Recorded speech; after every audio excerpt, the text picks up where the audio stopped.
Hi అండి. అందరికీ నమస్కారం. 'సత్యభామ' సీరియల్ ఈరోజు ప్రోమోలో ఏం జరగబోతుందో చూద్దాం. ఒకతను అయితే క్రిష్‌కి కాల్ చేస్తూ ఉంటాడు. "నువ్వు నరసింహాని చంపింది ఎవరో తెలుసుకోమని చెప్పావు కదా అన్నా" అని చెప్పి అంటూ ఉంటాడు. వెంటనే క్రిష్ అయితే "అవును. తెలిసిందా ఎవరో" అని చెప్పి అడుగుతూ ఉంటాడు. "ఆ! తెలిసింది అన్నా. అతన్ని చంపింది ఎవరో కాదు మీ అన్నే అన్నా" అని చెప్పి చెప్తూ ఉంటాడు అతనైతే. వెంటనే క్రిష్ అయితే కోపంతో రగిలిపోతూ రుద్ర దగ్గరికి అయితే వెళ్తాడు. వెళ్ళి రుద్రాని అయితే కొడుతూ ఉంటాడు క్రిష్. ఇంట్లో వాళ్ళందరూ అయితే ఆపుతూ ఉంటారు. అయినా సరే క్రిష్ ఆగకుండా రుద్రాని కొడుతూ ఉంటాడు. వెంటనే సంజయ్ అయితే ఏదో సైగ చేస్తూ ఉంటాడు వాళ్ళమ్మకి అయితే.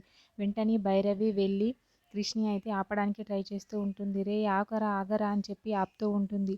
అయినా సరే క్రిష్ ఆగడు. వెంటనే భైరవి అయితే క్రిష్‌ని చెంపదెబ్బ కొడుతుంది. క్రిష్‌ని కొట్టినందుకు వాళ్ళ అత్తయ్య అయితే చాలా షాక్ అవుతూ ఉంటుంది. అక్కడే ఉన్న సత్య కూడా "ఏంటి అత్తయ్య ఇలా చేస్తుంది? క్రిష్‌ని ఎందుకు కొట్టింది అసలు" అని చెప్పి చాలా షాక్ అవుతూ ఉంటుంది. అక్కడ అంతా చూస్తున్న సంజయ్ మాత్రం చాలా సంతోషపడుతూ ఉంటాడు తన మనసులో మంచి అయింది అని చెప్పి. వెంటనే క్రిష్ అయితే "తప్పు చేసింది వాడు అమ్మ నేను కాదు" అని చెప్పి రుద్రాని చూయిస్తూ ఉంటాడు. భైరవి మాత్రం "వాడు ఏం తప్పు చేయలేదు. తప్పు చేసింది నువ్వురా. నువ్వు తప్పు చేశావు. వాడు నిన్ను సమర్థించి నీకు సహాయం చేశాడు" అని చెప్పి చెప్తూ ఉంటుంది భైరవి.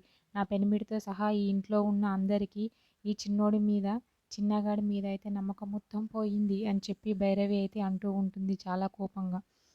ఆ మాటలు విన్న క్రిష్ అయితే చాలా షాక్ అవుతూ ఉంటాడు. వాళ్ళ అమ్మని చూసి చాలా బాధపడుతూ ఉంటాడు క్రిష్ అయితే వాళ్ళ అమ్మ మాటలకి. సత్య కూడా అత్తయ్య ఏంటి ఇలా చేస్తుంది అని చెప్పి అయితే చాలా ఆలోచిస్తూ ఉంటుంది. సంజయ్ మాత్రం లోలోపల నవ్వుకుంటూ చాలా సంతోషపడుతూ ఉంటాడు. మరి ఏం జరుగుతుంది ఏంటి అనేది నెక్స్ట్ ఎపిసోడ్‌లో చూద్దాం. ఓకే. థ్యాంక్ యూ అండి. నా ఛానల్‌ని సబ్స్క్రైబ్ అండ్ లైక్ చేయండి.